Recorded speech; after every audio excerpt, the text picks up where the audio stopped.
প্রতিদিন নিয়ম করে একটি করে ভেড়া জবাই করত। শুরুতে বাকি ভেড়াগুলোর মনে ভয় ঢুকে গেল। তারা ঘাস খেতে গেলে ফিসফিস করে বলতো, আজ না জানি কার পালা। কেউ পালানোর কথাও ভাবতে লাগলো। মালিক বিষয়টা সহজেই বুঝে ফেলল। একদিন সে সব ভেড়াকে ডেকে আনলো এবং খুব শান্ত দরদি গলায় বলল, আমি তোমাদের ক্ষতি করার জন্য ভেড়া জবাই করি না। যাদের আমি জবাই করি তারা আসলে দুষ্টু, অন্যায় করে, সবার জন্য বিপদ। আমি এটা করি তোমাদের ভালো আর নিরাপত্তার জন্য। এতে যদি কেউ কষ্ট পায় সেটা কি আমার দোষ?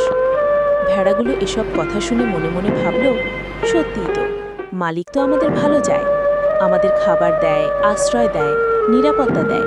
সে নিশ্চয়ই অন্যায় কিছু করছে না। এই বিশ্বাসে তারা সন্তুষ্ট হয়ে গেল।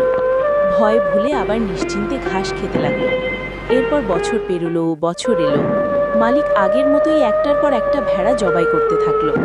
আর বাকি ভেড়াগুলো, তারা খুশিই থাকলো, কারণ তাদের শেখানো হয়েছিল এটা ন্যায়, এটা ভালো, এটা আমাদের জন্যই।